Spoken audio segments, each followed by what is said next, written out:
Prions ensemble.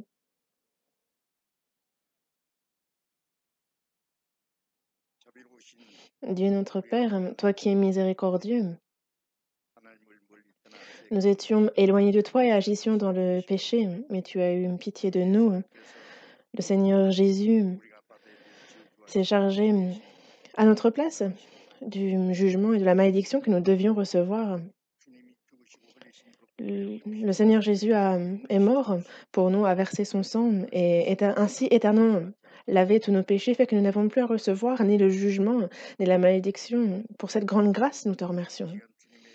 À cette heure, nous qui avons reçu la rédemption éternelle par le précieux sang que le Seigneur a versé, nous sommes réunis pour louer ton amour, ta grande grâce, pour apprendre ta parole et pour la communion, nous te remercions. À cette heure encore, nous croyons en ce que Seigneur, tu es avec nous. Et tes regards sur chacun d'entre nous, et par ta main miséricordieuse, soutiens-nous toujours plus que par ta grâce abondante, que par ta parole, nous soyons renouvelés, sanctifiés, parfaits.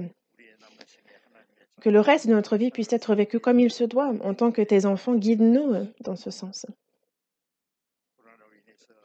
Avec la pandémie, nous ne pouvons pas tous nous réunir et à tous ceux qui écoutent en ligne, chez eux, Seigneur, par ta grâce, par ta parole, nous te prions de les guider. Nous prions pour ton Église en Corée et dans le monde entier. Pour les frères et sœurs qui, malgré les difficultés, gardent la foi, que ta grâce, que ta parole, que ta main puissante soit avec eux et qu'ils puissent avec courage prêcher ta parole et que de nombreuses âmes puissent être guidées devant ta parole, devant toi, que ton œuvre, Dieu, soit grandement accomplie. À ceux qui sont malades, ceux qui sont faibles, sois avec eux en toutes choses. Accorde-leur d'être affermis, fortifiés et soutiens-les qu'aucun ne chancelle. En ton temps, tu nous donnes la parole dont nous avons besoin, tu nous indiques quelle voie il nous convient de suivre à cette heure encore. Seigneur, il y a ta volonté sainte, ta volonté, ta parole que tu souhaites nous faire connaître. Aide-nous à la comprendre et que nous ne soyons pas des auditeurs oublieux, mais que par ta parole, notre cœur, notre vie soit droite. Guide-nous afin que l'on puisse vivre selon cette parole. Tout cela, nous le confions dans le Saint-Esprit et nous avons prié au nom du Seigneur Jésus. Amen. La chorale va chanter le cantique qu'elle a préparé.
Ouvrons la Bible, Galates, chapitre 5.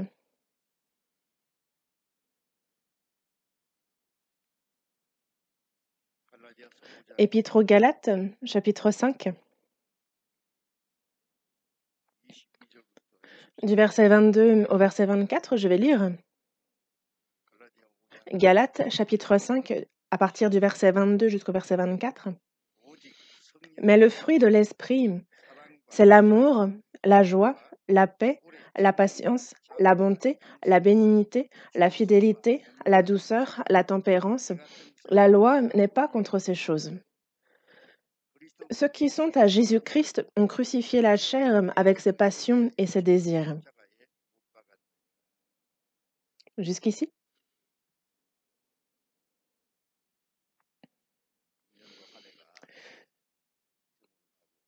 Cette année encore touche à sa fin, en particulier l'année dernière, donc l'année précédente et cette année aussi. La pandémie de la Covid-19 nous a empêchés de nous réunir librement et nous a restreints dans de nombreux domaines, que ce soit aussi dans la vie de foi, dans l'évangélisation. Et c'est, je trouve cela dommage. Cette année,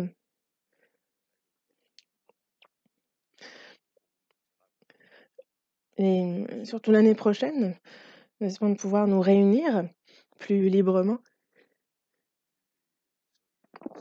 et que l'on puisse justement aussi, dans la vie de foi, entreprendre plus de choses, c'est mon souhait. Et moi-même, vous voyez, je porte le masque. C'est très, très, frustrant. Essayez de prêcher un sermon avec un masque, vous verrez à quel point est-ce que justement c'est frustrant. On a même une vitre.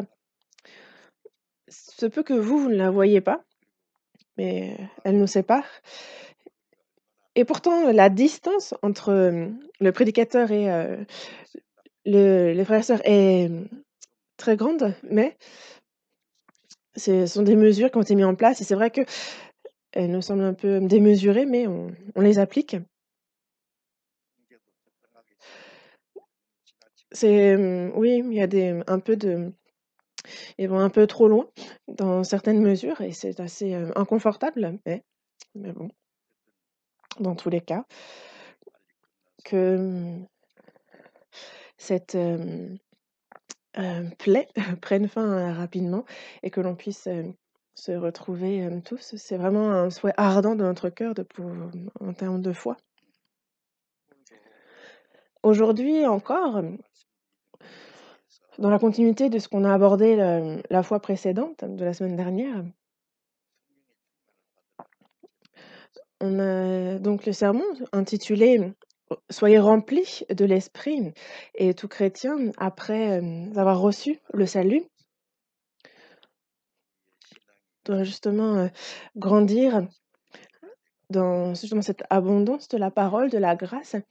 Et lorsqu'il est rempli de l'esprit, et quand on dit être rempli de l'esprit, on entend par là que le Saint-Esprit justement transforme notre cœur et nous permet de vivre en suivant ses instructions. C'est ce genre de vie-là dont on parle. Avant de recevoir le salut, nous étions sous l'emprise du prince de la puissance de l'air, nous étions corrompus, nous vivions selon la convoitise de la chair.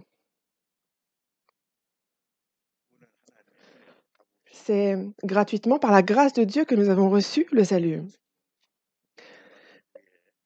C'est ainsi qu'on reçoit le salut et après le salut, concernant le fait de vivre comme il se doit en tant qu'enfant de Dieu, concernant cela aussi, ce n'est pas par, notre volonté, ce n'est pas par nos efforts, notre zèle qu'on le peut, mais c'est la grâce abondante par la puissance du Saint-Esprit que ça se fait. Et nous chrétiens, il faut absolument que nous changions. La vie du chrétien n'est pas une vie religieuse, vous le savez bien, n'est-ce pas? Mmh, en son temps, ça consiste pas justement à aller un jour précis à l'église, d'y prier, d'écouter la parole. de chanter un cantique, puis, de répéter ça.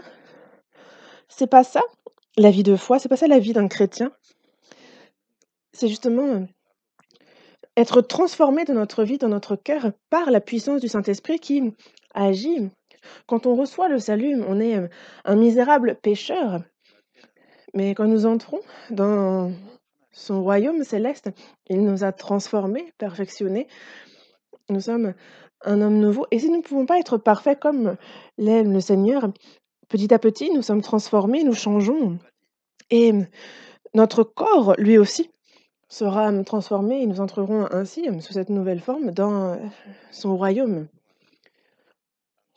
Sur cette terre, il y aura, donc cette année, de tribulation alors que nous aurons été enlevés, avant.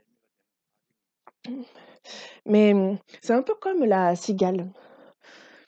La cigale aussi, en fait, elle, d'abord, elle se dépouille de plein d'espèces de carapaces. Ça lui met, en fait, la larve, elle met 7 ans à devenir une cigale et c'est, un peu le même processus. Le Seigneur, lui, va revenir dans la gloire et il faut faire en sorte, justement, de ne pas, nous tenir dans la honte lorsqu'il reviendra dans sa gloire. Et c'est pour ça que lorsqu'on est rempli de l'esprit, alors on porte le fruit de l'esprit, donc hem, décrit en 9, en 9 aspects, mais ju en 9 aspects, c'est comme, un je vous parlais de, du vigneron qui est Dieu, du cep qui est, Jésus et de nous qui sommes les sarments et le vigneron a pour but de récolter des fruits et les fruits dont on parle, ce ne sont pas des fruits qui pourraient décevoir le vigneron comme ceux qui, vont justement, peut-être, hem, être là pour quelques jours puis tomber et être, déjà tout sec, non. Déjà le vigneron en veut beaucoup et lorsque nous sommes remplis du Saint-Esprit, alors il faut que l'on porte, le fruit de l'esprit. Donc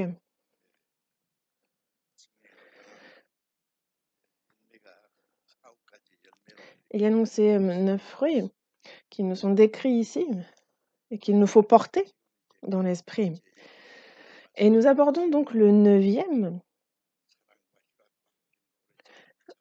Il y avait donc l'amour, la joie, la paix, la patience, la bonté, la bénignité, la fidélité, la douceur, la tempérance et j'avais abordé le neuvième en le pensant plutôt, facile, mais en fait, plus je creuse, plus je lis la Bible et plus je me rends compte de son importance. Il y a beaucoup à dire sur la tempérance. La tempérance, on ne peut pas juste, le citer. Il faut vraiment que l'on sache dans notre cœur en quoi consiste la tempérance et que ce soit un fruit que l'on porte absolument dans notre vie et non pas seulement celui-ci, mais tous les autres aussi, en fait, c'est vraiment ce qu'il faut que nous fassions. Nous avons reçu, le salut par la grâce de Dieu et Dieu fait connaître sa grâce à ceux qui, désirent ardemment être sauvés. Pour ce qui est des fruits, après le salut, du fruit de l'esprit, justement, il aide ceux qui veulent vraiment les obtenir à les recevoir. Ce n'est pas une question d'aller-retour que l'on fait à l'église. Non, il ne faut pas se satisfaire de ce genre de choses et une personne qui, se contenterait de ça ne porte pas on ne peut pas porter le fruit de l'esprit et c'est pour cela que, le fruit de l'esprit, il faut déjà le vouloir, porter ses fruits, il faut déjà le désirer et il faut donc que chaque jour on pratique sa parole, qu'on l'observe et alors Dieu nous aide à porter le fruit de l'esprit.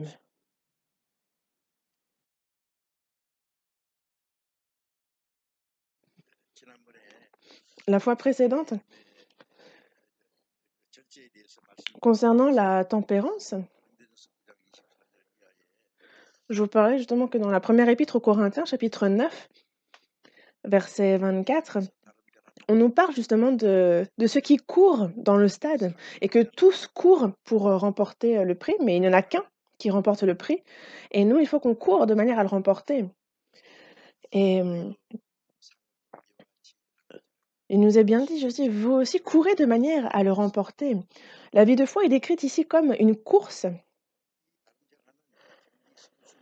et ceux qui courent, en fait, les athlètes ne peuvent pas vivre comme des gens qui ne sont pas athlètes, qui ne sont pas des sportifs. Ils sont, entraînés beaucoup, ils s'exercent énormément, ils suivent un entraînement, rigoureux. Des fois, il leur arrive d'aller justement dans des lieux, d'entraînement particuliers. Ils, doivent, être tempérés à beaucoup de niveaux. Ils se dans le sommeil, dans ce qu'ils mangent et en fait, ils sont, entraînés à tous ces niveaux et c'est pareil quand ils font un entraînement intensif ou quand, en fait, ils se retrouvent dans un lieu et donc ils sont séparés de leur famille, de leurs proches, de, tout ce qu'ils ont l'habitude de faire, de leurs, loisirs aussi et en fait, ils ne un peu comme à l'armée, en fait, ils sont là uniquement pour s'entraîner, pour être d'ailleurs, exercés intensivement. Que ce soit les militaires ou les sportifs, c'est, le même principe et la vie de foi n'est pas, une chose facile. Ce n'est pas, vivre à son aise puis, aller à l'église. Non, parce que ça, c'est la vie de religieuse que tous les autres vivent et ce n'est pas en ça que cela consiste et c'est pour ça que nous, depuis le jour où nous avons reçu notre salut, nous sommes comme, des coureurs qui ont pris, heu, le départ, qui sommes lancés dans la course et il faut qu'on ait le même cœur qu'un sportif, qu'un coureur. Dans Philippiens, chapitre, 3, verset 14, on nous parle justement de courir vers le but afin de remporter le prix de la vocation céleste de Dieu en Jésus-Christ. On ne court pas pour recevoir le salut, mais pour la rétribution. Et il y a ceux qui vont se dire: «Bah, j'ai reçu le salut, c'est suffisant, bon, la récompense, je vais m'en passer». Faut pas, penser ainsi, faut pas avoir un tel cœur, parce que c'est une gloire éternelle. Mais la gloire n'est pas donnée gratuitement. La gloire, on l'a décrit comme une récompense. On peut avoir reçu le même salut, mais vous savez, pardon, que la gloire est différente et cette gloire est éternelle. Les athlètes, les coureurs dans le stade courent pour une couronne corruptible. De nos jours, on parle, en termes de médailles, médaille d'or, médaille d'argent, médaille de bronze, mais ça reste du métal. C'est peut-être un honneur, mais qui n'est que momentané, sur cette terre. Alors que la couronne de gloire éternelle qui nous est réservée, mais elle, est bien différente et c'est pour ça que, ceux qui, sont lancés dans cette course, même s'ils ont mal aux jambes, même si, ils sont à bout de souffle, même si c'est difficile, même s'ils sont fatigués, même s'ils ont envie de s'arrêter sur le champ, ils vont, justement courir jusqu'au bout, donner toute leur force. Vous le voyez et c'est exactement ce qu'il faut que nous fassions. Les saints qui nous ont devancés, précédés dans la foi, le Seigneur aussi sont, comme il est dit dans Hébreux, c'est vraiment en fait on est environnés d'une grande nuée de témoins qui nous regardent. Eux ont couru ainsi et ils nous soutiennent, ils nous encouragent dans notre propre course, ils nous disent justement: «Courage!» et ils ont leurs yeux sur nous, ils nous soutiennent, nous encouragent comme le Seigneur et si nous en avons simplement le cœur, alors il nous aide. Il fait en sorte que nous pouvons, il nous apporte son aide et c'est pour ça que il est bien dit que tous ceux qui combattent s'imposent toute espèce d'abstinence. Donc ça nous parle l'abstinence, ça nous parle de tempérance. Comment pouvons-nous vivre notre vie de foi en faisant tout ce que nous voulons, en mangeant tout ce que nous voulons manger, en allant partout où nous voulons aller?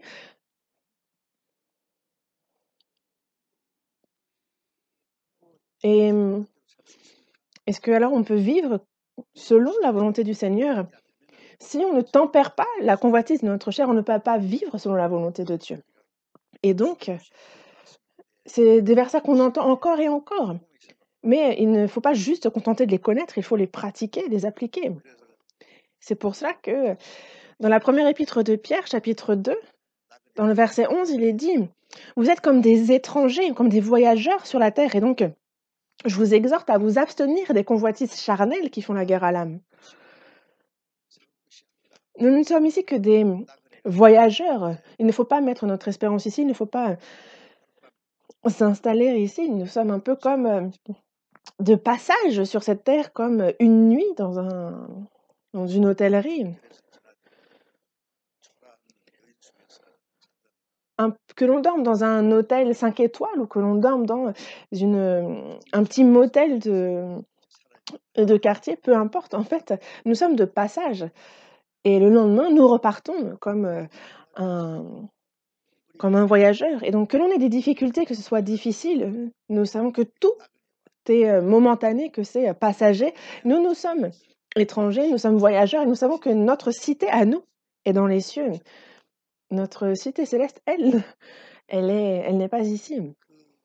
Mais ce que doit faire un voyageur qui, se dirige vers, la cité céleste, c'est justement, de s'abstenir des convoitises charnelles qui font la guerre, à l'âme et je vous en parlais la semaine dernière, mais justement, en fait, notre ennemi, ce n'est pas, l'autre ou, le diable, en fait, c'est, moi-même et l'apôtre Paul le disait lui-même. Il disait lui-même justement, assouvir, assujettir son corps. Il faut déjà combattre et vaincre sa chair pour ensuite pouvoir vaincre le monde, pour, lutter contre le péché, pour lutter contre le diable et alors on peut sortir victorieux. Il y a donc ces convoitises, charnelles qui font la guerre à l'âme et il faut s'en abstenir. S'abstenir justement, c'est la tempérance, l'abstinence, la tempérance concernant la chair. C'est pour ça que la, dernière fois, j'ai abordé plusieurs points concernant, une vie de tempérance. Dans Galates chapitre 5 verset 16, il nous est dit de marcher selon l'esprit, alors on n'accomplit pas les désirs de la chair. Lorsqu'on marche selon l'esprit, alors on peut ne pas accomplir les désirs de la chair.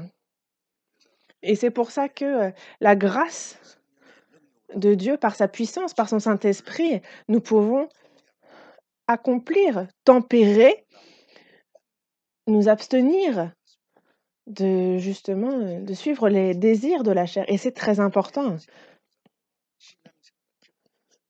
Et ceux qui ne se tempèrent pas, justement, ne peuvent pas bien vivre leur vie de foi. Et il y a encore ce vieil homme, notre caractère, notre tempérament qui n'a pas encore changé, qui demeure encore.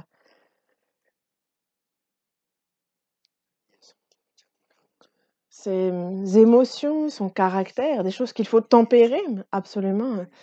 Et en cela, le Seigneur Jésus est un modèle. Jésus est le créateur, il est, Dieu lui-même, celui qui régit l'univers, celui qui régit l'histoire de l'humanité, qui va venir à la fin des temps juger cette terre. Il est le juge, il est le roi des rois, mais il est venu dans ce monde rempli d'hommes qui ne font que pécher. Il les a sauvés de leurs péchés alors qu'il est né. Il est né dans une auge, il a été fils de menuisier, il a vécu sans rien avoir et il n'y a certainement pas grand monde qui ait souffert autant, qui ait une situation aussi basse que celle qu'a connue Jésus. Mais lui a été condamné à mort et il a subi la sentence la plus douloureuse que l'Empire romain imposait, mais il a été crucifié et les pécheurs lui ont craché au visage, ils l'ont frappé, ils lui ont justement mis une couronne à la tête, ils l'ont frappé de verge, ils l'ont aussi baffé. Il a été crucifié, il a porté sa propre croix jusque au lieu de la crucifixion. Et même au lieu de crucifixion, il a été insulté, il a été pointé du doigt, il a été critiqué, mais il n'a pas réagi. Est-ce qu'il a dit: «Moi, je n'ai aucun péché, c'est injuste»? Ce n'est pas du tout ce qu'il a dit. Il était insulté, mais lui-même n'a pas rendu l'insulte, il a été critiqué, mais il n'a pas critiqué en retour, alors que ce monde, c'est vraiment dent pour dent, en fait.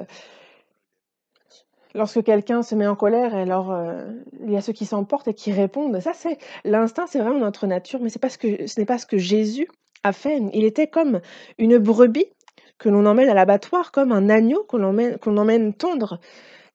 Il s'était en silence, il n'a pas réagi, il n'a pas riposté. Pourquoi? Il est mort sur la croix, lui qui est justement, est sans péché, qui devait mourir pour les pécheurs, il n'avait pas besoin de riposter.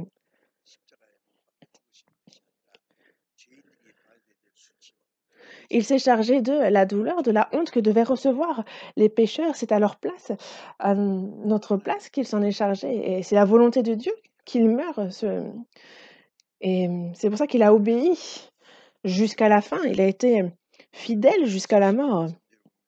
Dans Hébreux, chapitre 12, verset 3, on nous parle justement, de Jésus qui a supporté contre sa personne une telle opposition de la part des pécheurs.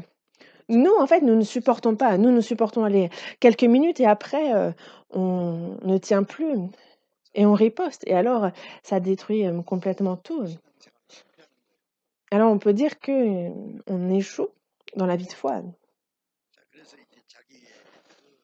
et c'est pour ça que ce soit nos émotions, notre caractère, il nous faut apprendre à tempérer, que ce soit la colère, que ce soit les émotions. Il y a ceux qui ne les contrôlent pas du tout. Et c'est à des degrés différents, mais chacun, justement, et par exemple, moi, c'est aussi difficile pour moi de contrôler ça.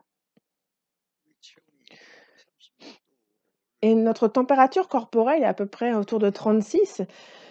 Et il faut maintenir cette température, il ne faut pas qu'elle descende trop bas, il ne faut pas non plus qu'elle soit trop élevée, parce qu'on peut mourir dans les 2 cas. Mais en fait, le corps maintient cette température naturellement. En fait, Dieu a, fait en sorte que cette température soit maintenue par elle-même, mais que ce soit justement toutes les convoitises de la chair ne se contrôlent pas automatiquement. Il nous faut être remplis de l'esprit pour que cela se fasse un peu tout seul. Mais en fait, si on ne tempère pas, si on ne s'abstient pas, alors ça peut exploser d'une minute à l'autre.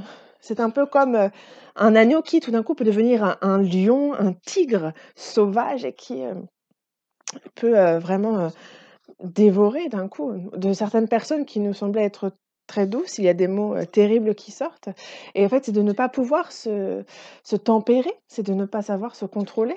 On arrive à ce genre de résultat et finalement, c'est, s'autodétruire que de faire ça. Par exemple, insulter avec les autres ou par exemple, si quelqu'un m'insulte, je l'insulte, si quelqu'un me frappe, je le frappe en retour.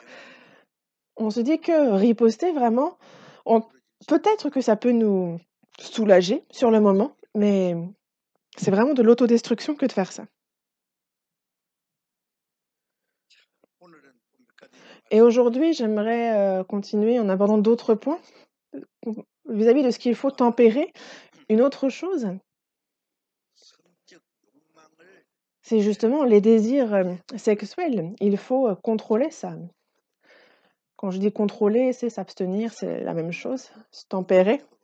Et toute personne, naturellement, justement, en fait, peut-être tentée, justement, peut-être, titiller de ce côté-là. Et par exemple, à l'intérieur, ça peut venir de l'intérieur ou, de l'extérieur, la tentation extérieure. Et les chrétiens ne font pas exception, parce que nous ne sommes pas encore complètement transformés. L'apôtre Paul a vécu seul toute sa vie, mais il était rempli de l'esprit. L'apôtre Paul n'a pas péché.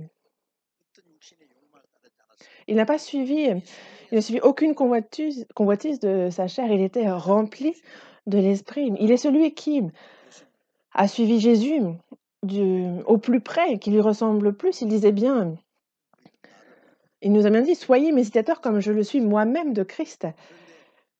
Il était un modèle en ce qu'il a lui-même imité, Christ. Mais et nous-mêmes alors? Est-ce que nous n'avons pas des difficultés à ce niveau-là? Et c'est pour ça qu'en particulier, ceux qui sont faibles dans la foi, ceux qui, spirituellement n'ont pas encore beaucoup grandi, doivent vraiment, justement être tempérés sur, tout l'aspect sexuel.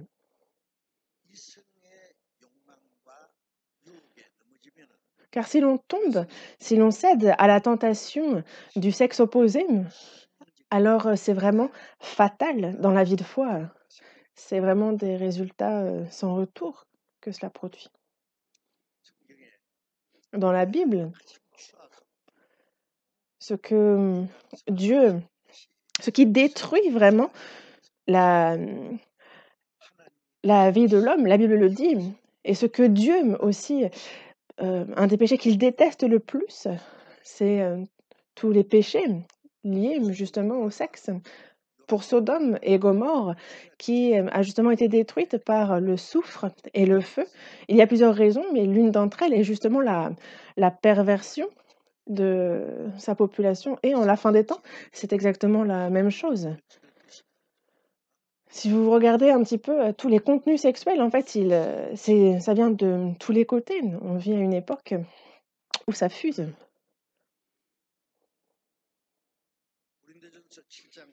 Dans la première épître aux Corinthiens, chapitre 7, verset 5, on va chercher ce verset. Plutôt que d'écouter, c'est une bonne chose, je pense, de chercher le verset. Première épître aux Corinthiens, chapitre 7.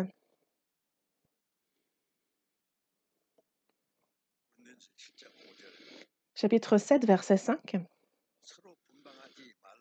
Ne vous privez point l'un de l'autre, si ce n'est d'un commun accord pour un temps, afin de vaquer à la prière, puis retourner ensemble, de peur que Satan ne vous tente par votre incontinence.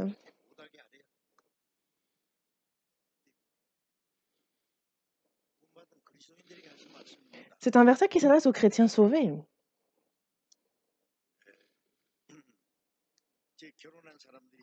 Ceux qui sont mariés, il leur est dit de ne pas se priver l'un de l'autre.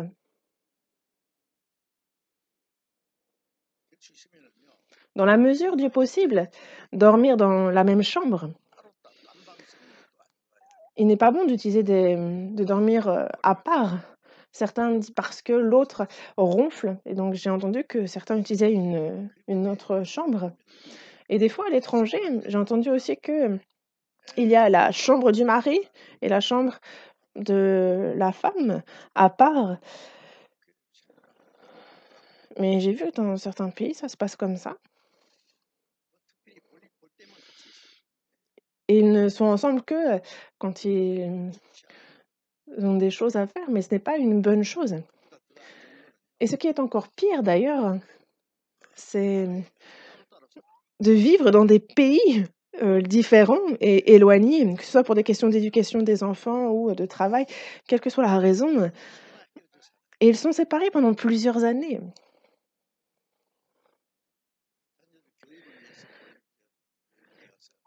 Partir à l'étranger pour l'éducation des enfants, donc c'est la mère accompagne l'enfant pour le soutenir, mais le père, lui, reste afin de travailler, de gagner de l'argent et de l'envoyer, pour soutenir financièrement, On parle des ce qu'on appelle les pères aigles. Ce sont ceux qui, ont l'argent, suffisamment d'argent pour pouvoir prendre l'avion, aller voir leur famille, qui est à l'étranger, et on a le papa pigeon qui lui, c'est de temps en temps. Après on a le papa, moineau qui lui, il peut pas. Il ne peut pas aller à l'étranger, il n'en a pas les moyens.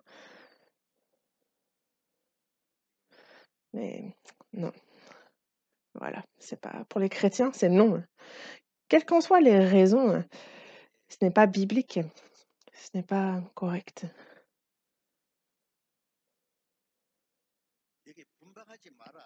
Ne vous privez point l'un de l'autre. Il y a un sens à ça.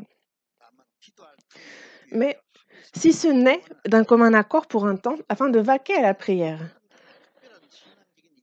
pour une raison spirituelle, pour la prière. Et le fait aussi, il insiste sur qu'il y ait un commun accord. Puis, retournez ensemble de peur que Satan ne vous tente par votre incontinence. On parle d'incontinence, donc d'intempérance. Et parce que la personne n'arrive pas à être tempérée, alors il y a ceux qui sont tentés par Satan. Le mari est à des années-lumière de sa femme et il se peut que sa femme le trompe. Et il arrive que le mari, lui, à l'étranger, prenne une femme locale. Est-ce que c'est correct ça? Et je ne parle pas du voisin. C'est toute personne peut être tentée de cette manière-là. Et c'est pour ça que l'apôtre Paul, justement, par précaution, a dit de peur que Satan ne vous tente par votre incontinence, car il y a encore en nous ces convoitises de la chair que le diable tente dès qu'il en a l'occasion. Et donc, pour ne pas lui donner accès, il ne faut donc pas faire comme ça parce que on peut être tenté sans même s'en rendre compte.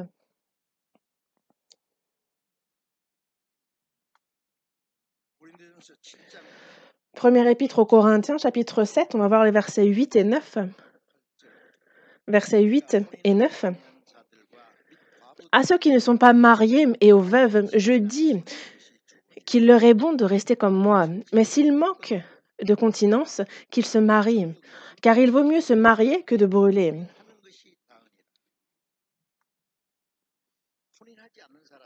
Ceux qui ne sont pas mariés, ceux qui vivent seuls, Jésus l'a dit aussi. Lorsque il y a justement les eunuques qui le sont naturellement, ceux qui l'ont fait volontairement. Quand on parle de eunuque, c'est aussi traduit comme justement vivant seul aussi. Et des fois, on peut se dire que l'apôtre Paul,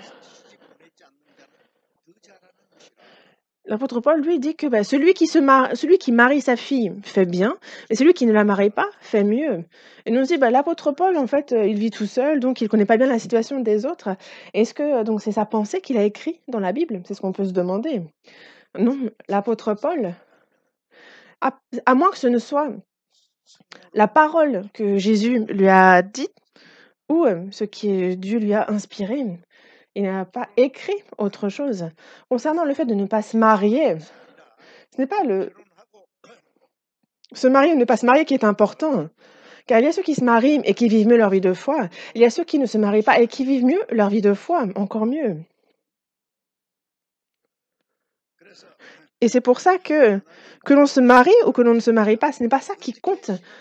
C'est comment on vit notre vie de foi et comment, ce qui est bien plus important, c'est de choisir la meilleure solution pour mieux vivre sa vie de foi.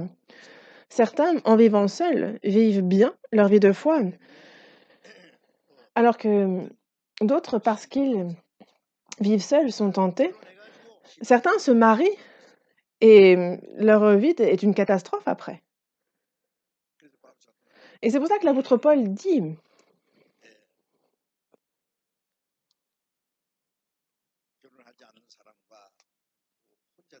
à ceux qui ne sont pas mariés et aux veuves, donc les veuves, ceux qui vivent seuls, les eunuques, enfin, c'est pas marqué eunuque ici, mais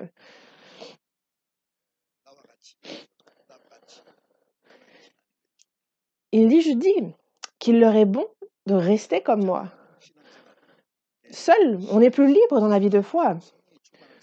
Ceux qui sont remplis de l'esprit, lorsqu'ils vivent seuls, peuvent vivre davantage pour le Seigneur que ceux par rapport à ceux qui ont une famille. Si vous regardez les missionnaires, s'ils ont beaucoup d'enfants, alors ça les restreint beaucoup de choses.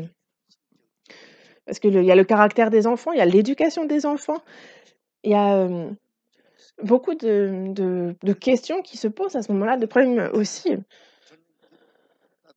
Que l'on n'ait aucun enfant ou peu pour un prédicateur, pour un missionnaire, en fait, cela peut être, apporter plus de liberté. Mais dans tous les cas, par exemple, si l'enfant grandit bien et s'il, vit zélé pour le Seigneur, c'est donc un bon fruit. Ça peut il y a ceux qui donc, il y a cette situation, il y a ceux qui, n'ont pas d'enfants et qui vivent bien pour le Seigneur aussi, mais le but dans notre vie, en fait, quel est ce but? C'est ça qui compte. Mais l'apôtre Paul dit qu'il est bon de rester comme lui, mais s'il manque de continence, qu'il se marie, car il vaut mieux se marier que de brûler.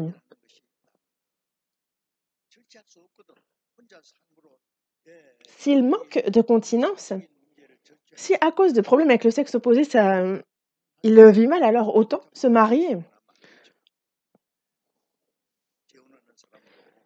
Même ceux qui se remarient, c'est dans le Seigneur. Il est bien dit dans la Bible que c'est seulement dans le Seigneur, en Christ, qu'il faut le faire.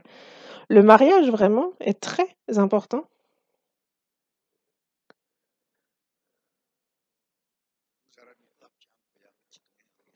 car comment 2 personnes, si elles ne se mettent pas d'accord, si elles ne s'entendent pas, comment peuvent-elles marcher ensemble? Il faut que le but soit identique, il faut que, justement, la direction dans laquelle on regarde soit la même pour que la personne les 2 puissent vivre pour le Seigneur. Mais sinon, en fait, ça va plutôt ils vont plutôt se faire tomber l'un l'autre et c'est donc dans le Seigneur qu'il faut que tout cela se passe. Si s'il manque de continence, qu'il se marie. C'est ce qu'il a dit. Mais dans tous les cas, sinon, il y a donc, le risque d'être tenté.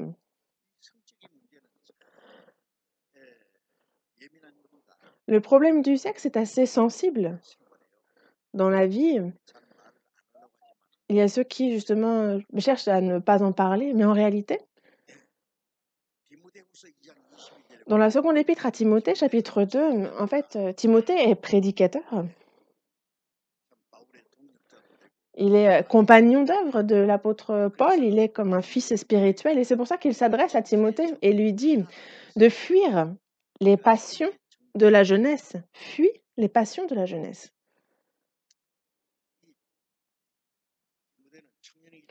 Timothée est un jeune et donc les passions de la jeunesse le touchent aussi. Que faut-il qu'il fasse alors? Il est conseillé de les fuir. Qu'est-ce que ça veut dire? Si on ne veut pas tomber dans les problèmes avec le sexe opposé, alors il ne faut pas créer d'occasion d'être, tenté par les passions de la chair. Lorsqu'un garçon et une fille se retrouvent à l'écart ou qu'ils partent ensemble en voyage, si on crée ce genre d'occasion, alors on peut tomber dans la tentation. Avant de recevoir le salut, c'est une chose que j'ai appris à l'école de théologie et qui me reste. En fait, que ce soit le pasteur, que ce soit le prédicateur, en fait, toute personne, quand on visite quelqu'un, il ne faut pas y aller seul. Quand on a des entretiens, qu'il n'y ait pas un homme et une femme seuls. Si c'est le cas, alors laissez la porte grande ouverte, car on peut être tenté ou il peut y avoir des malentendus inutiles. Quand on visite quelqu'un chez elle, soit on y va avec sa femme ou soit on y va accompagné de plusieurs personnes, alors ça ne pose aucun problème. Mais on ne peut pas y aller seul. Et parce que j'en ai vu être tenté par ce genre de choses. Et donc, fuis les passions de la jeunesse. C'est donc un problème à fuir, ne pas créer les occasions, ne pas créer ce genre d'opportunités, de situations. Parce que lorsqu'on tombe dans les passions de la jeunesse, en tant que prédicateur, alors on peut complètement être disqualifié, perdre tout, on n'est plus digne d'être prédicateur. Regardez un peu comment tourne ce monde et regardez les députés, regardez les politiciens qui tombent à cause de ce genre d'histoire. Ça peut, être très bien des leaders, des dirigeants, mais ils tombent par ce genre d'affaires. Les hommes ont tendance à prendre ça à la légère, mais, atteint arrivé à une certaine position, il y a des choses qui ne passent plus, que l'on n'accepte pas de telles personnes et qu'on pourrait laisser passer pour d'autres. Alors imaginez un prédicateur qui tombe dans ce péché. Là, il perd toute qualification pour être prédicateur. Et c'est pour ça que l'apôtre Paul s'adresse à Timothée qui est son compagnon d'œuvre, son fils spirituel, et qu'il insiste sur ce point. Dans la Genèse, chapitre 39, quand on regarde du verset 7 au verset 10, vous connaissez ces versets, donc on voit en fait Joseph qui est haï par ses frères. Il est vendu comme esclave en Égypte et il y a donc Potiphar, son maître qui a donc une grande maison et lui-même en est intendant. Donc il travaille bien, on lui a confié toute la maison qui est grande, qui a plusieurs chambres, mais il y a la femme de Potiphar qui Potiphar, lui, doit se rendre au palais parce qu'il y travaille, il a un poste important et donc sa femme se retrouve seule. Joseph, lui, est dans la maison, il travaille avec zèle et il y a la femme qui n'arrête pas de... Vous voyez un peu ce que je fais? En fait, elle fait des clins d'œil. Joseph, lui, il a même pas le temps de voir ça. Mais elle le tente constamment. Et donc Joseph la fuit. Et donc un jour, la femme de Potiphar, justement, l'attrape et lui propose justement de partager la même couche, juste une fois. Joseph a répondu, je suis le propriétaire de cette maison m'a tout confié, à part toi. Toi, tu es sa femme, et donc il ne m'a pas confié à toi, et je ne peux pas pécher devant Dieu. Elle dit, ah, mais c'est juste un instant. Et elle tient ses vêtements. Et en fait, les vêtements de l'époque et de notre époque sont différents. Et donc, elle tenait ses habits. Et donc, lui, qu'a-t-il fait? Eh ben, il les a laissés. Il s'en est détaché. Il est parti. Il a fui. Vous connaissez cette histoire. Et c'est pour ça que la femme de Potiphar, en fait, justement, demande à ce qu'il soit tué. Mais Potiphar trouve ça étrange, quoi qu'elle dise, parce que Joseph n'est pas quelqu'un pour faire ce genre de choses. Et donc, ce qu'il fait, c'est il l'emprisonne. Mais c'est Dieu pour entraîner Joseph qui le fait traverser ses épreuves. Il lui donne la force de surmonter les tentations. Il est donc emprisonné injustement, mais Dieu le sort de prison et il en fait justement le commandant, le dirigeant d'Égypte. Mais si jamais il avait cédé à la femme de Potiphar, et certainement que la femme de Potiphar, il est quand même haut placé, il a dû choisir une belle femme. Elle avait certainement de quoi tenter aussi. Mais si Joseph avait su se succomber à cette tentation-là, ça aurait été terminé pour lui. Son histoire se serait arrêtée là.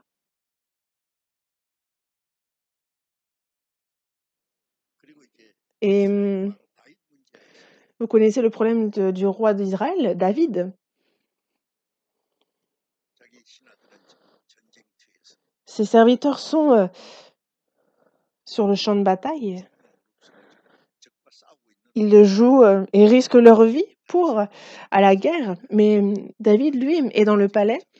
Et lui, justement, en fait, il a fait une sieste, se réveille le soir et il monte sur le toit et il voit une femme qui prend son bain. Et moi, je me demande comment il peut voir ça du toit de son palais. En tout cas,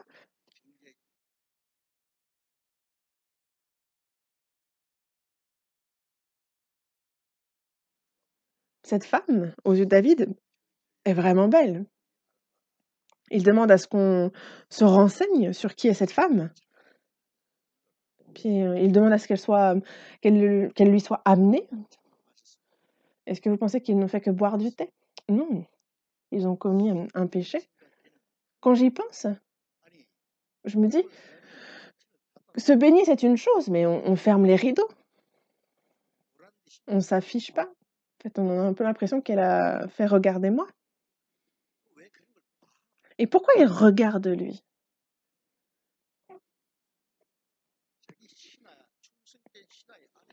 C'est la femme d'un de ses, serviteurs, vaillants. David avait un peu ce côté, donjon un peu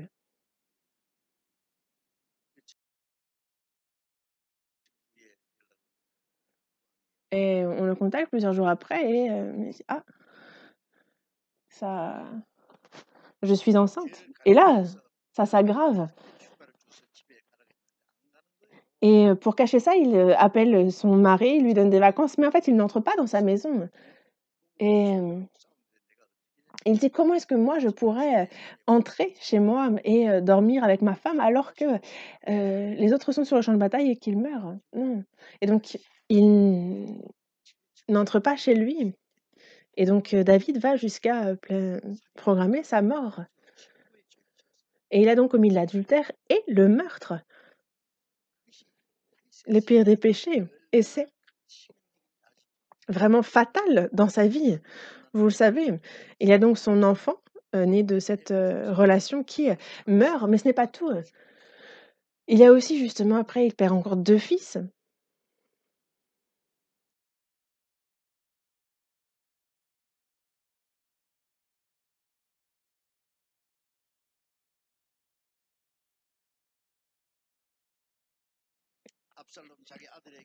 Absalom, je veux justement prendre la royauté à son père et donc le roi David doit fuir. Il quitte le palais.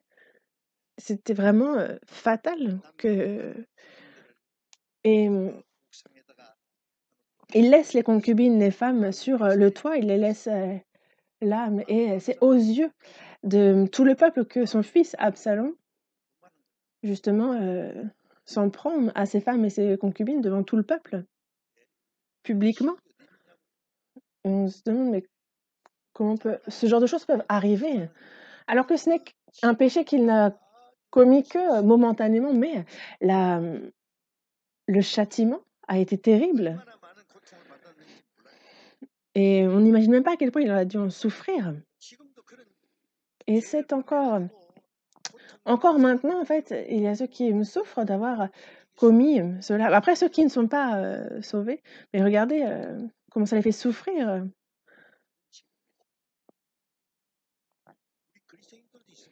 et il y a des pour ça s'adresse aussi aux chrétiens,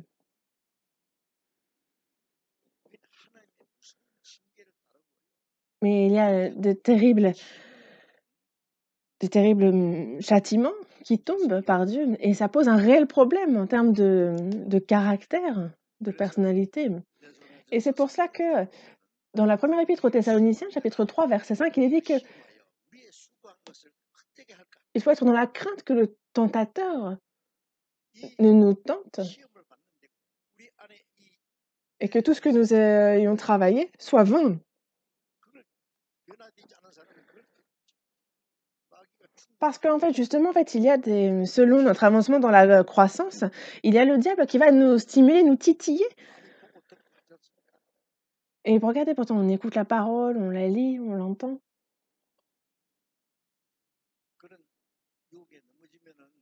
Et on voit autour de nous ceux qui sont justement tentés de cette manière-là. Mais il nous dit bien que justement, si on tombe dans ce genre de tentation, alors tout notre travail devient vain. Et alors, toutes les batailles que nous avons menées contre nous-mêmes, en fait, tout ça s'avère inutile.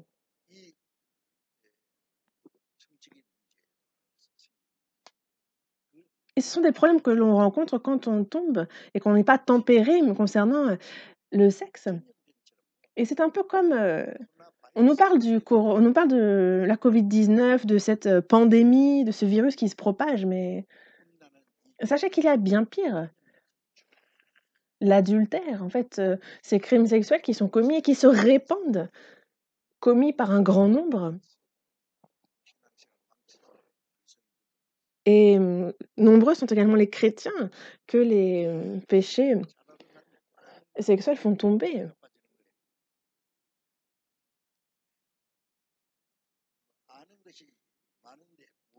Après, on en sait une partie et j'imagine qu'on en ignore la plus grande partie, mais concernant la vie de tempérance,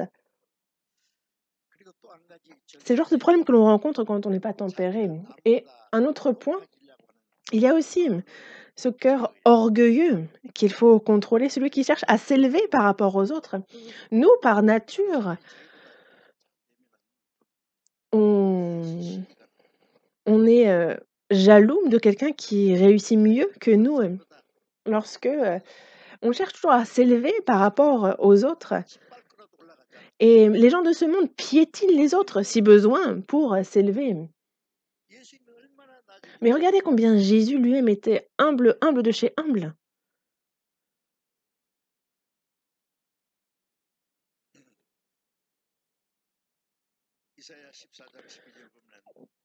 Dans Ésaïe, chapitre 14, on nous parle de celui qui est tombé du ciel, de l'astre brillant, de Lucifer. Lucifer qui était le plus beau des anges. Et il y a donc un très grand nombre d'anges, et il y en a un tiers qui est donc était avec Lucifer. Et ils ont cherché à être comme Dieu. Ils ont cherché à s'élever. Ils ont voulu être comme Dieu, mais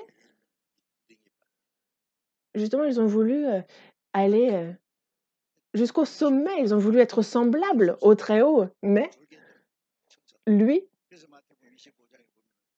et comme c'est dit dans Matthieu chapitre 25, il va aller dans le feu éternel qui a été préparé pour le diable et pour ces anges corrompus qui l'ont suivi.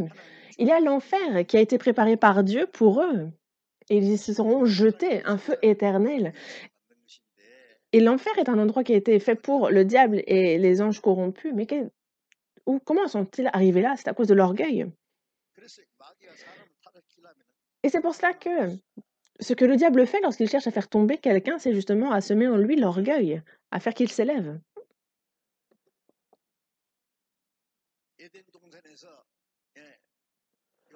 Dans le jardin d'Éden, il y avait donc le diable qui avait pour but de faire tomber Adam et Ève. Et comment a-t-il fait?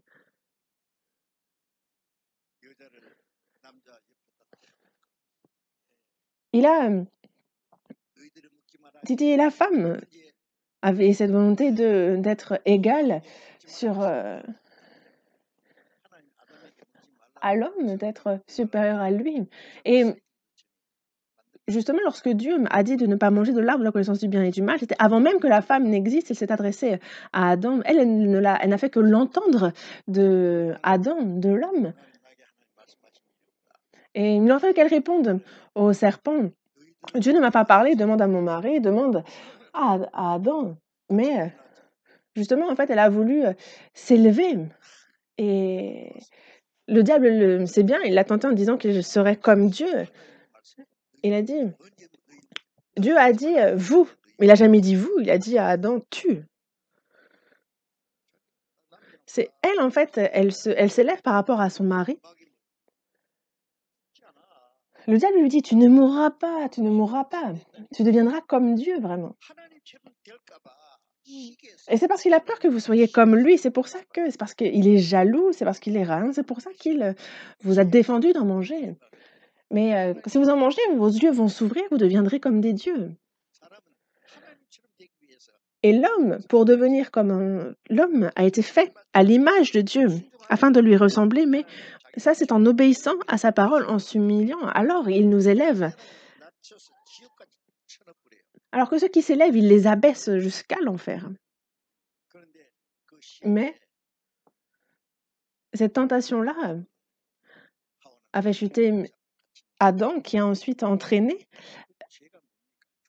Ève d'abord, puis qui a entraîné Adam, son mari. Et encore maintenant, le diable, justement, c'est ce il sème l'orgueil. Ceux qui sont orgueilleux, l'orgueil ne permet pas d'observer la parole de Dieu.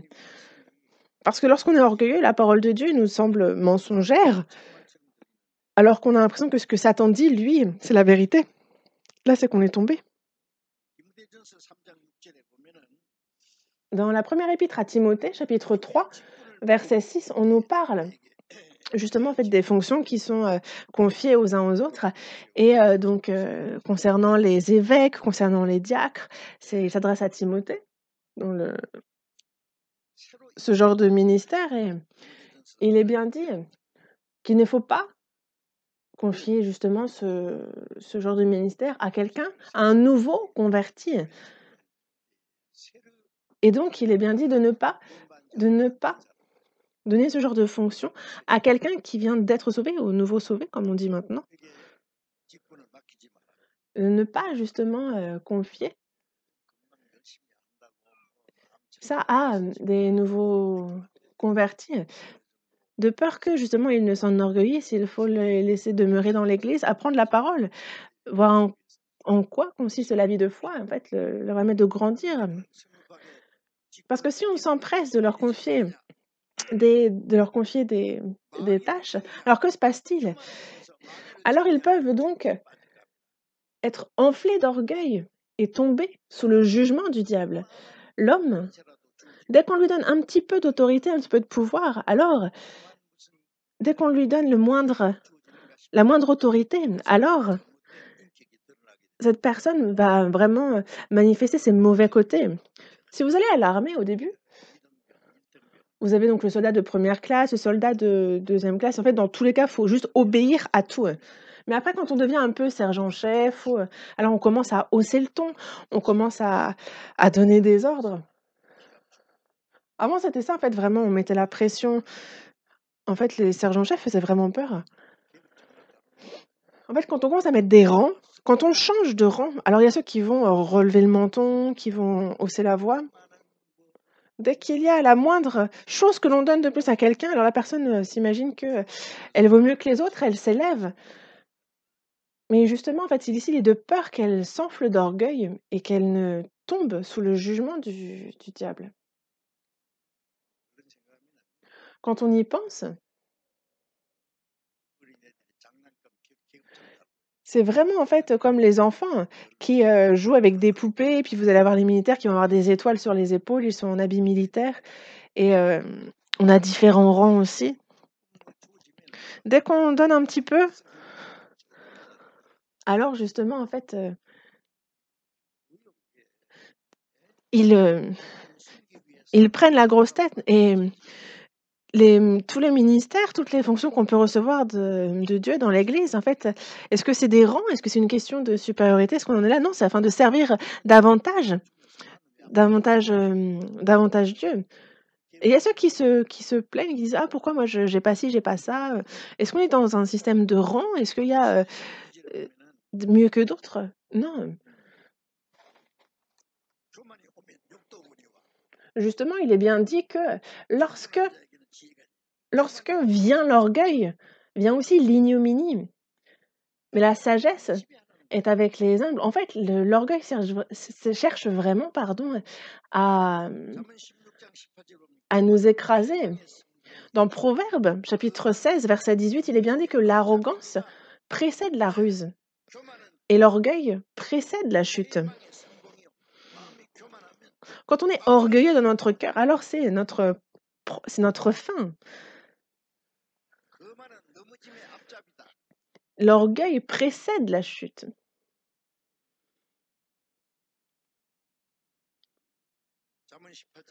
Dans le Proverbe, chapitre 18, verset 12, il est dit que avant la ruine, le cœur de l'homme s'élève, mais l'humilité précède la gloire. Lorsque l'homme s'élève, alors justement c'est la ruine. Mais regardez comment Jésus, lui, s'est humilié. Il a été obéissant jusqu'à la mort, fidèle jusqu'à la mort. Il s'est humilié pour que Dieu le Père soit élevé au plus haut. Il a ensuite été lui-même élevé comme juge de ce monde par le Père lui-même. Dans Jacques, chapitre 4, verset 6, on nous parle du fait que la, Dieu, il résiste aux orgueilleux, mais il fait grâce aux humbles. Nous, nous avons reçu le salut par grâce, mais ce n'est pas fini désormais. Comme dans Jean chapitre 1, verset 16, il est dit que nous avons tout reçu de sa plénitude et grâce pour grâce. Et donc on continue de recevoir grâce sur grâce. Grâce pour grâce. Et nous devons recevoir constamment cette grâce. Mais à qui donne-t-il sa grâce? À ceux qui sont humbles. Parce qu'il a bien dit résister aux orgueilleux, mais faire grâce aux humbles. Nous, vendredi dernier, on a eu après un long moment, on a eu la retraite des pasteurs. On a eu la retraite des pasteurs, ça faisait longtemps. Et cette fois-ci, ce sur quoi j'ai vraiment insisté, c'est que si on s'enorgueillit, on meurt. En temps normal, une personne qui faisait plutôt profil bas lorsqu'on la nomme prédicateur, après, alors elle relève le menton, alors qu'il n'y a aucune raison de s'enorgueillir. Et je ne dis pas que c'est une généralité, mais c'est que cela peut arriver. Et j'en ai entendu parler, mais j'entendais que quelqu'un était évangéliste, mais quand il est passé pasteur, sa voix a changé. Dieu notre Père, toi qui es saint, merci, merci. Et en fait, quand il lit la Bible, il fait des petits vibratos. Est-ce que... Non, en fait, on peut me dire, mais pasteur, votre voix avant était bien mieux. Faites comme vous... Venez comme vous êtes. C'est un exemple. Je dis pas que tout le monde est comme ça. Lorsque l'on est orgueilleux, on meurt. Les dictateurs, on les craint, mais on ne les respecte pas. Ceux qui sont orgueilleux, Dieu leur résiste et c'est vraiment le péché que Dieu déteste le plus. Justement, en fait, lui, il résiste aux orgueilleux, mais il fait grâce aux humbles. Et je le dis toujours, ceux qui font beaucoup dans l'Église doivent parler peu, travailler beaucoup, parler peu, et ne pas dire ah pourquoi vous faites pas ci, pourquoi vous faites pas ça. Non, que les autres fassent ou ne fassent pas, nous on fait ce qu'on a à faire. Est-ce qu'il y a raison d'élever le ton ou de crier? Plus nous nous sacrifions et plus il faut garder le silence. Mais il y a ceux qui se sacrifient et qui justement cherchent à s'élever. Là, c'est un zéro pointé, ils ont tout perdu.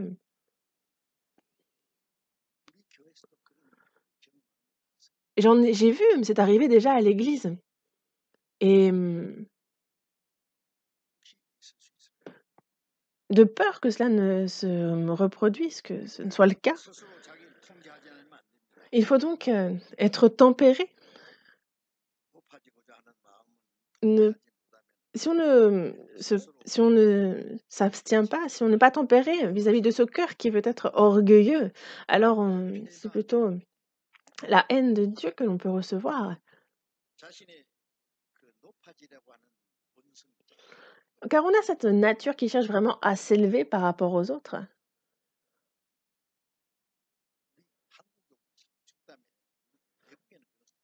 Il y a une expression coréenne, je ne sais pas si elle existe à l'étranger, mais en fait, on dit que lorsque l'oncle, il achète un terrain, en fait, ça nous tord les entrailles. Alors que pourtant, s'il a un terrain, donc il va pouvoir cultiver, et j'imagine que le surplus qu'il aura en fruits, il va me le partager, m'en donner. Mais en fait, quand on voit le voisin réussir dans ce qu'il entreprend, alors en fait, on a mal au ventre d'envie, de jalousie. Et c'est vraiment une très mauvaise nature, un très mauvais réflexe qu'on a. Il faut plutôt se réjouir avec ceux qui se réjouissent, être attristé avec ceux qui sont, attristés.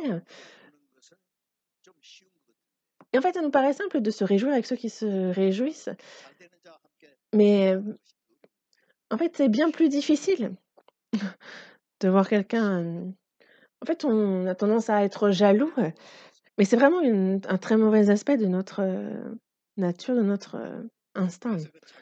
Et c'est pour cela que, cette, cet instinct, cette nature, on a besoin de la tempérer, on a besoin de s'abstenir de beaucoup de choses et autre chose aussi qu'il faut tempérer, il y a aussi,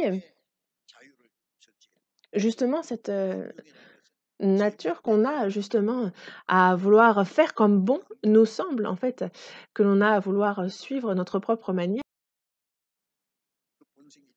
On a cette, cet instinct justement qui à se laisser aller à ce qu'on a envie de faire et justement Dieu l'a bien dit: «Vous connaîtrez la vérité vous affranchira», mais ça ne veut pas dire que l'on fait tout ce qu'on veut. C'est en Christ qu'il y a cette liberté et c'est pour ça que dans Galates chapitre 5, il est bien dit que on a été appelés, justement à la liberté, mais c'est pourquoi on a été appelés à la liberté, mais on ne doit pas en faire un prétexte de vivre selon la chair, mais on doit se rendre par la charité, serviteurs les uns les autres. On a été libérés du péché, on a été libérés de Satan, on a été libérés de l'enfer. Mais ce n'est pas pour vivre n'importe comment, parce qu'on a toujours cette nature pécheresse. En fait, c'est quelque chose que si l'on ne tempère pas et que l'on a de mauvaises habitudes, alors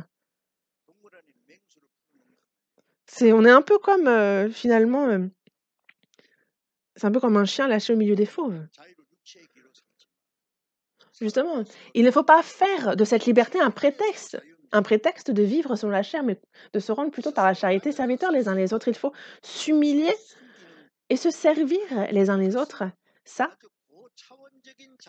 c'est là la liberté la plus prestigieuse, d'être libre dans la parole, dans la vérité.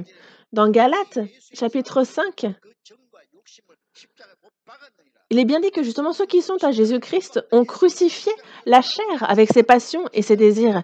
J'ai été crucifié avec Christ, donc ma chair a été crucifiée aussi.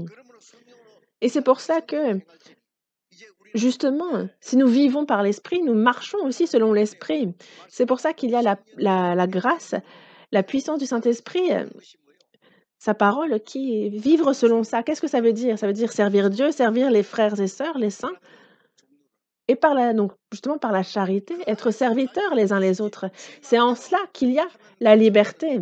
Et la liberté qui consisterait en fait à faire tout ce qu'on veut, ça c'est pas la liberté, ça c'est vraiment comme du libertinage. C'est pas en ça qu'est la liberté. Et c'est ça qu'il faut tempérer. Les poissons sont libres dans l'eau. Si vous les sortez de l'eau, ils meurent. La voiture, elle aussi, elle suit la route.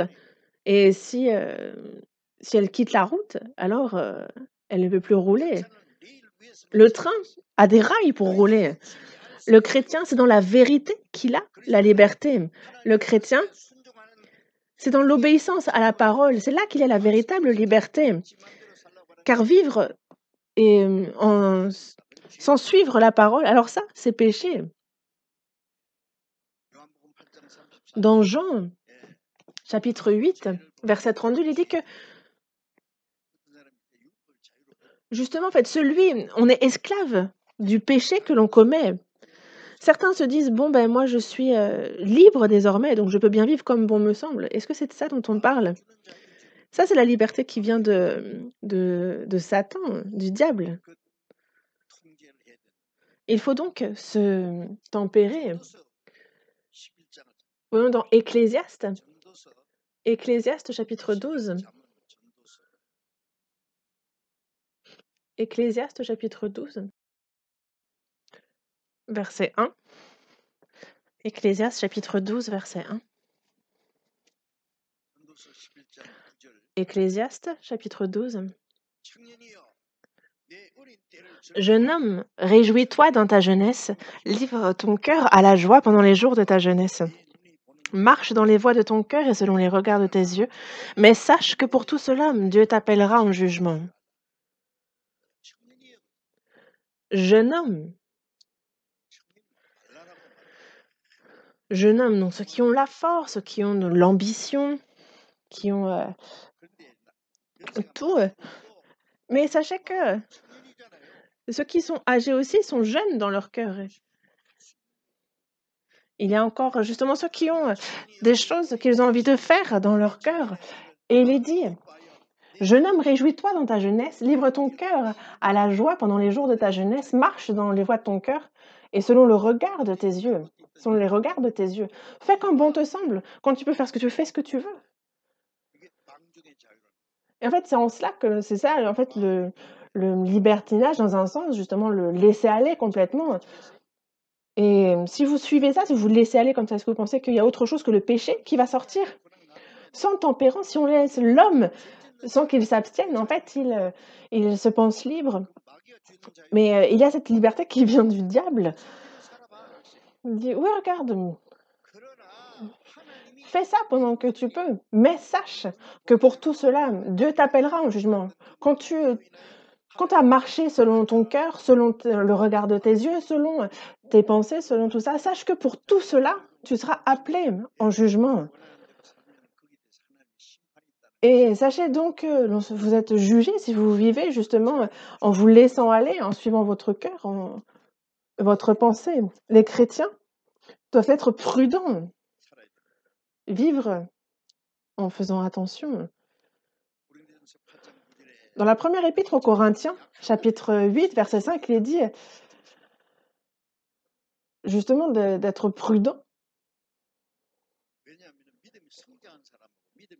de ne pas être justement en fait en scandale à qui que ce soit non plus, parce qu'il y a ceux qui sont plus forts dans la foi que d'autres, ceux qui sont plus faibles. Dans Romains,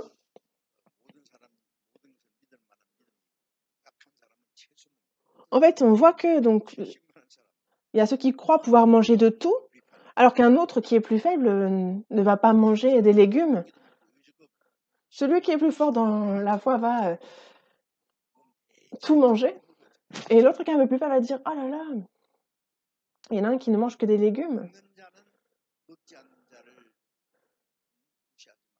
Il ne faut pas que celui qui mange ne critique celui qui ne mange pas. Il ne faut pas que celui qui ne mange pas juge celui qui mange. Mais ce qu'il faut savoir, c'est que il peut y avoir il ne faut pas être une pierre d'achoppement. En fait, il ne faut pas que celui qui mange méprise celui qui ne mange pas, que celui qui ne mange pas juge celui qui mange. Il ne faut pas que l'un scandalise l'autre à cause d'un aliment. Parce que toi, tu dis que tu crois en Christ, tu bois de l'alcool, en fait, c'est génial. Mais c'est bizarre de boire et de dire qu'on est chrétien. Et en fait, les gens vont dire: toi, dis donc, tu es chrétien, tu bois, tu as tous les avantages, c'est bien». C'est ce qu'ils vont peut-être dire, mais dans leur cœur, ils se disent: c'est pas un vrai chrétien». Je dis: pourquoi tu ne bois pas?» «Ah, je suis sous traitement». «Quel traitement?» «Beh, justement, moi, je me saoule de la Bible».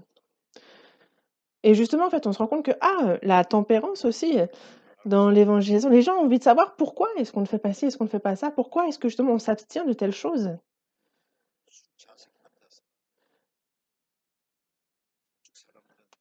Et alors, on peut très bien justement,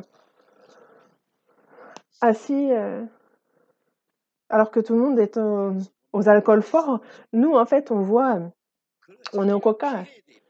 Et on peut se dire que c'est ce genre de situation, ça va, mais en fait, c'est même le genre de situation qu'il faut éviter. De l'extérieur, on peut avoir l'impression qu'on boit de l'alcool, alors que c'est du soda.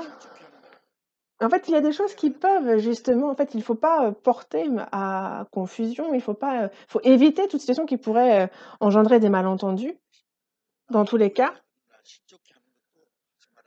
Donc il faut éviter justement d'être une pierre d'achoppement pour qui que ce soit, éviter ce genre de situation qui pourrait porter à des malentendus. En fait, c'est ce dont ça parle dans Romains chapitre 14 concernant le fait de manger ou de ne pas manger telle ou telle chose. Et c'est pour ça que l'apôtre Paul dit bien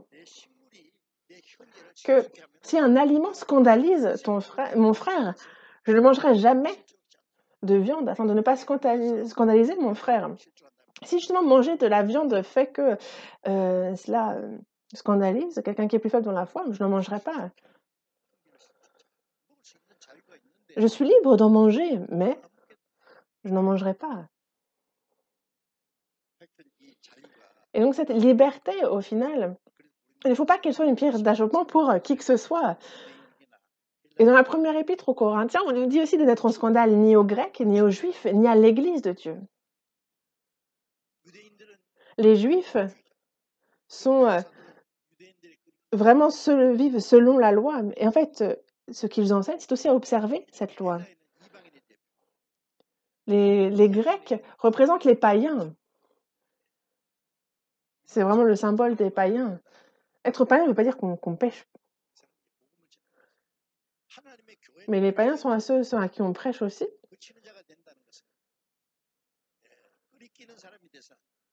Et il ne faut donc pas être en scandale, on entend par là être une pierre d'achoppement, faire tomber quelqu'un. Mais il faut plutôt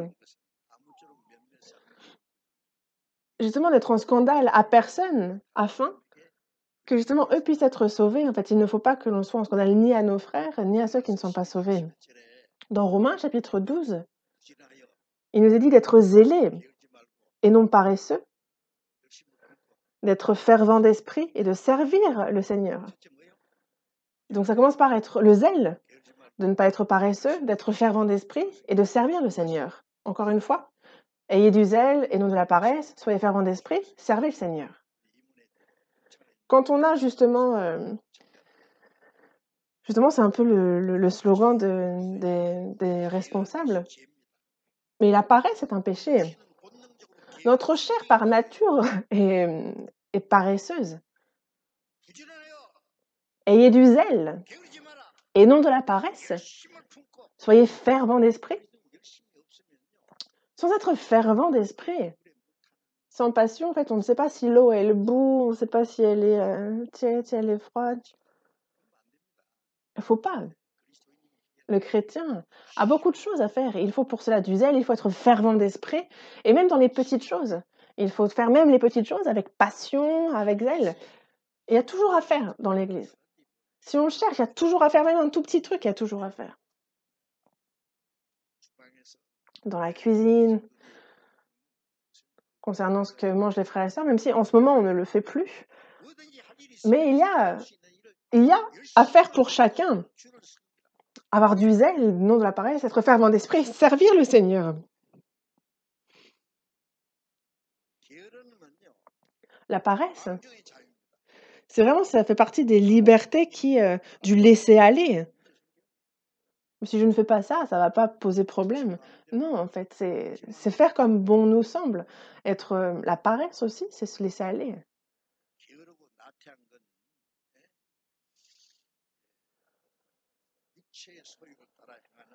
La paresse, justement, c'est ce cœur, cette liberté qui veut nous pousser à se laisser aller, à faire comme bon nous semble, à suivre les désirs de la chair. Et il faut vraiment assujettir la chair.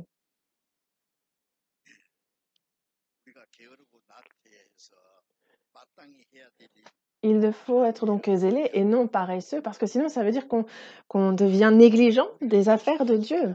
Alors qu'il y a tellement de choses que Dieu veut faire à travers nous, et alors on limiterait ce qu'il peut faire à travers nous. Et il y a pourtant beaucoup qu'il veut faire à travers nous. Mais nous, on est désintéressés, paresseux, si on se laisse aller. Alors ce que Dieu, lui, veut faire, alors nous pouvons l'empêcher. Et finalement, donc, ça le limite dans ce qu'il peut faire à travers nous. Mais si nous-mêmes, nous ne sommes pas tempérés, alors ça peut bloquer justement. Et il ne faut pas qu'on limite Dieu dans ce qu'il peut faire à travers nous. Et donc cette nature, cette se laisser aller charnel, cette volonté de faire comme bon nous semble, ça aussi, il faut tempérer à pas vis-à-vis de ça. Dans Proverbes, chapitre 6, verset 6, il nous est dit d'aller vers la fourmi, nous, paresseux, et de considérer ses voies et de devenir sages. La fourmi, elle rassemble de quoi manger pendant l'hiver et elle rassemble ça l'été. La fourmi n'a pourtant personne pour lui mettre la pression, elle n'a pas de chef. Il n'y a pas ce genre de choses-là. Elle n'a pas de dirigeant, pas de chef, elle n'a pas de pression non plus. Elle n'a pas de crainte non plus. Personne qui lui dit: «Fais ci, fais ça», en fait, il y a pas de supérieur. C'est si vous regardez la fourmi, c'est d'elle-même qu'elle va aller ici et là, en fait, elle est vous avez déjà vu la fourmi, cultiver la terre? Moi, je regarde souvent Le Royaume des animaux à la télé et en fait, elle a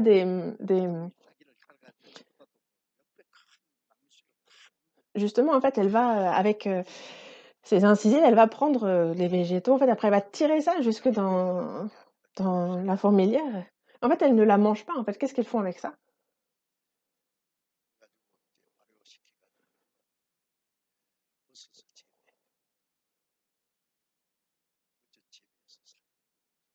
En fait, justement, en fait, c'est pas du tout pour qu'elle-même le mange. Elle ramène ça à la fourmilière, c'est ensuite traité. Par exemple, quand on regarde aussi en Afrique, vous avez vu, par exemple, ce sont des fourmis, qui, elles, en fait, elles font des c'est des fourmilières, mais qui sont très, très hautes et en fait, c'est très, très, très sophistiqué comme, genre de fourmilière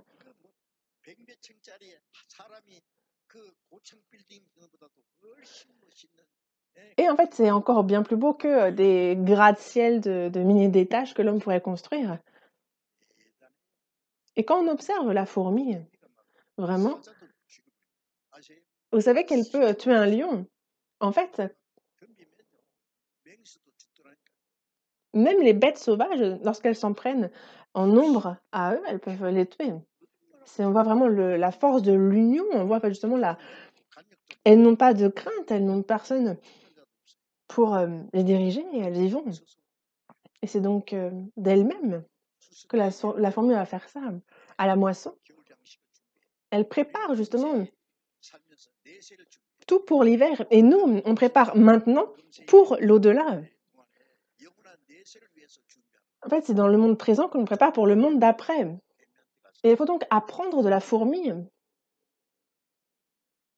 Paresseux, va vers la fourmi. Dans Proverbe, verset 21, verset 25, il est dit que les désirs du paresseux le tuent, parce que ses mains ne veulent pas travailler. Ses mains ne veulent pas travailler. Dans la première épître aux Thessaloniciens, chapitre 4, il est dit de mettre notre honneur à être tranquille, à être occupé à nos propres affaires, à travailler de nos mains, comme on nous l'a recommandé. Être occupé à nos affaires, à travailler de nos mains. Et dans la seconde épître aux Thessaloniciens, chapitre 3, verset 10, il dit que si quelqu'un ne veut pas travailler, qu'il ne mange pas non plus. Tu veux pas travailler, tu ne manges pas alors. La paresse entraîne la famine. Quelqu'un qui ne veut pas travailler ne mangera pas, il va mourir de faim, tant pis. Si la main ne veut pas travailler, il ne faut pas que la bouche travaille non plus. Dans Matthieu, chapitre 15, verset 26, on nous parle justement de ces talents qui ont été distribués. Il y a une personne qui en ramène 5, d'autres qui en ramènent 10. Il y a une personne qui revient avec son talent. Elle l'avait entouré d'un linge, elle l'avait bien enterré. Elle dit: «J'ai bien fait». Et on lui répond quoi? Serviteur méchant et paresseux. La paresse, c'est de la méchanceté, c'est le mal. Et il ne faut pas que le chrétien soit paresseux. Il faut être diligent, zélé, avoir du zèle, non de la paresse, être fervent d'esprit, donner tout, que de servir le Seigneur de tout notre être, de tout notre corps, de toute notre âme, de tout notre esprit et de toute notre pensée. Dieu n'utilise pas les paresseux. Et regardez quand il a appelé chacun est appelé quand il est diligent, même les Le diable n'utilise pas les paresseux. Les paresseux sont inutiles pour tout le monde. Vraiment, ils deviennent complètement inutiles. Et c'est pour ça que il faut vraiment assujettir, tempérer, s'abstenir vis-à-vis de notre chair. Compris? Je m'arrête ici pour aujourd'hui. La semaine prochaine, j'ai encore beaucoup à dire concernant la tempérance. Pour l'instant, on est vraiment sur la tempérance. Et donc, on s'en souvient. Et il nous faut porter ces fruits dans notre vie et ne pas se dire seulement chrétien, sauvé, enfant de Dieu, se vanter et prétendre à quoi que ce soit. La vie de foi, c'est décrit dans la Bible en détail et il faut que, donc, dans chacun de ces points, nous les portions dans notre vie. Prions. Dieu notre Père, toi qui es miséricordieux, Dieu, en cette fin des temps que tu as fixé, tu nous as sauvés. Et dans le reste du temps qu'on a sur cette terre, que l'on prêche ton évangile, qu'au sein de ton Église, nous puissions te servir, t'obéir et vivre ainsi. Pour cela, tu combles nos faiblesses, dirige-nous, Seigneur, et nous te remercions pour ce que tu fais dans nos vies. Mais il y a encore ce veilleux dans notre chair qui n'a pas changé. Et les difficultés, ça nous fait rencontrer beaucoup de difficultés dans notre vie et il nous arrive d'être désobéissants à côté de ça. Seigneur, donne-nous un cœur plus fidèle et par ta grâce, par ta parole, par la puissance du Saint-Esprit, dirige-nous et que l'on puisse parfaitement obéir à ta parole, Seigneur, et que le Saint-Esprit puisse agir en nous et qu'on puisse suivre comment il nous guide, que l'on puisse porter tout le fruit de ton esprit, que notre vie puisse te réjouir et te glorifier, Père. Nous avons prié au nom du Seigneur Jésus. Amen.